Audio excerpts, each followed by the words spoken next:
नमस्कार, मैं हूं निकिता और आप देख रहे हैं सत्यहिंदी.com।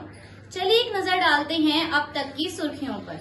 राजस्थान में पंजाब जैसी पराजय को टालने के लिए कांग्रेस नेतृत्व वरिष्ठ नेता और मध्य प्रदेश के पूर्व मुख्यमंत्री कमलनाथ की मध्यस्थता के जरिए अशोक गहलोत और सचिन पायलट के बीच विवाद खत्म किए जाने की उम्मीद कर रहा है।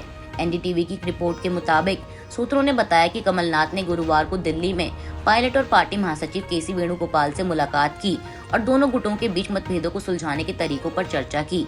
सूत्रों के अनुसार कमलनाथ ने कांग्रेस अध्यक्ष तक अपनी बात पहुंचा दी है। इस मामले में बिना गांधी परिवार की सलाह के कोई भी फैसला नहीं लिया जाएगा। वहीं सचिन पायलट ने भी अपनी बात कांग्रेस नेताओं के सामने रखी। गौरतलब है कि पायलट ने राजस्थान की पिछली भाजपा सरकार के कथित भ्रष्टाचार के खिलाफ एक दिन का अनशन किया था। उन्होंने वसुंधरा राजे पर आरोप लगाते हुए अपनी ही पार्टी की सरकार को निष्क्रिय बताया था और पायलट के इस कदम को अशोक गहलोत के लिए एक सीधी चुनौती के रूप में देखा गया था। वहीं अब इस मामले को सुलझाने के लिए कमलनाथ ने पिछले कुछ दिनों में कई बैठकें की हैं। वे दोनों पक्षों को शांत करने और एक ऐसा समाधान खोजने की कोशिश कर रहे हैं जिससे संकट पैदा ना हो। विपक्षी एकता को और मजबूत करने के लिए एनसीपी प्रमुख शरद पवार ने कल गुरुवार को कांग्रेस अध्यक्ष मल्लिकार्जुन खड़गे के घर पर उनसे और राहुल गांधी से मुलाकात की। आपको बता दें कि विपक्षी एकता को लेकर सभी पार्टियों ने कवायद तेज कर दी है और इसी के चलते बुधवार को बिहार के मुख्यमंत्री नीतीश कुमार ने भी राहुल गांधी, मल्लिकार्जुन खड़गे और दिल्ली के मुख्यमंत्री अरविंद केजरीवाल से मुलाकात की थी। इसी के साथ कल गुरुवार को भी नीतीश कुमार ने लेफ्ट दिग्गज सीताराम येचुरी और डी राजा से भी मुलाकात की। हालांकि सीताराम येचुरी से मुलाकात के बाद अंदेशा लगाया जा रहा है कि तीसरे मोर्चे की संभावना बन रही है, लेकिन साथ ही उन्होंने ये भी दावा किया कि तीसरा मोर्चा चुनाव के बाद ही बनाया जाएगा। उन्होंने इतिहास के उदाहरण देते हुए कहा कि भारत में चुनाव के बाद मोर्चे बनते हैं, जैसे 1996 में संयुक्त मोर्चा, 1998 में चुनाव के बाद एनडीए का गठन और 2004 में चुनाव के बाद यूपीए का गठन। माकपा महासचिव ने कहा कि विपक्षी एकता के प्रयासों ने गति पकड़ ली है। एक विपक्षी गठबंधन बनाया जाएगा और सीटों का समायोजन राज्य स्तर पर किया जाएगा। कांग्रेस के वरिष्ठ नेता दिग्विजय सिंह ने दावा किया कि भारतीय जनता पार्टी और राष्ट्रीय स्वयंसेवक संघ के देश में मुस्लिम समुदाय की आबादी बढ़ने के बारे में प्रोपोगेंडा के विपरीत हिंदुओं की तुलना में अल्पसंख्यक समुदाय के लोगों की संख्या तेजी से घट रही है। दिग्विजय सिंह ने कहा कि वह इस बात को साबित कर सकते हैं। वहीं कांग्रेस नेता के इस बयान पर बीजेपी ने पलटवार करते हुए इसे तुष्टीकरण की राजनीति और समाज को विभाजित करने के लिए झूठे बयान देने का आरोप लगाया है। दरअसल दिग्विजय सिंह ने गुरुवार को जनगणना कराने पर अपनी पार्टी के रुख के बारे में पत्रकारों के सवाल के जवाब में दावा करते हुए कहा कि बीजेपी और आरएसएस का प्रचार कि देश में मुसलमानों की आबादी बढ़ रही है सरासर झूठ, गलत और अप्रमाणित है, क्योंकि हिंदुओं की तुलना में अल्पसंख्यक समुदाय की आबादी तेजी से घट रही है और मैं इसे प्रमाणित कर सकता हूँ। जनगणना पर मेरा मानना है कि यह होनी चाहिए। ओबीसी के आधार पर इसके नतीजे सामने आने चाहिए। अभी तक केवल 2011 की जनगणना के परिणाम उपलब्ध है, इसके बाद के आंकड़े अभी तक नहीं आए हैं। टीएमसी सांसद महुआ मोइत्रा ने माफिया अतीक अहमद के बेटे असद अहमद के एनकाउंटर को लेकर उत्तर प्रदेश के मुख्यमंत्री योगी आदित्यनाथ पर तंज कसा है।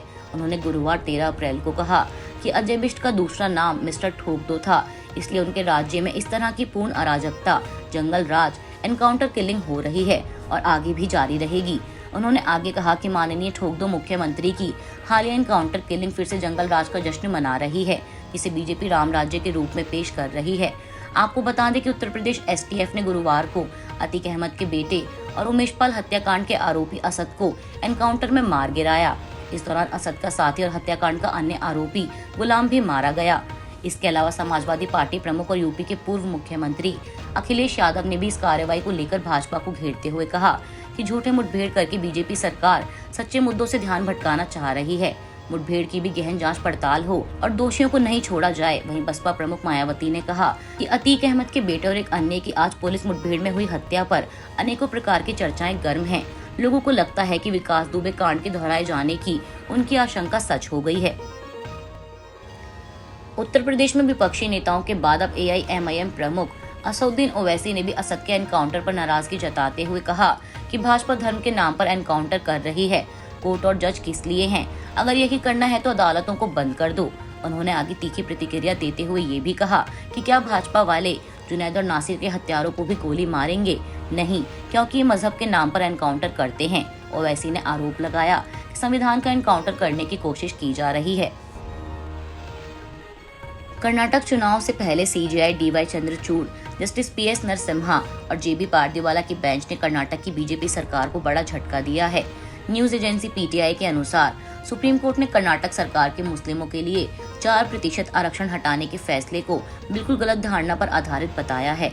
वहीं वोक्का-लीगा और लिंगायत समुदाय को 2-2% कोटा देने को भी सुप्रीम कोर्ट ने अस्थिर और त्रुटिपूर्ण कहा है। गौरतलब है कि 30 मार्च को मुख्यमंत्री बसवराज बोम्मई के नेतृत्व वाली सरकार ने कैबिनेट द्वारा मुसलमानों के लिए 4% ओबीसी कोटा खत्म करने और लिंगायत और वोक्का-लीगा को मुस्लिम ओबीसी कोटा फिर से आवंटित करने के लिए गए फैसले को अधिसूचित किया था।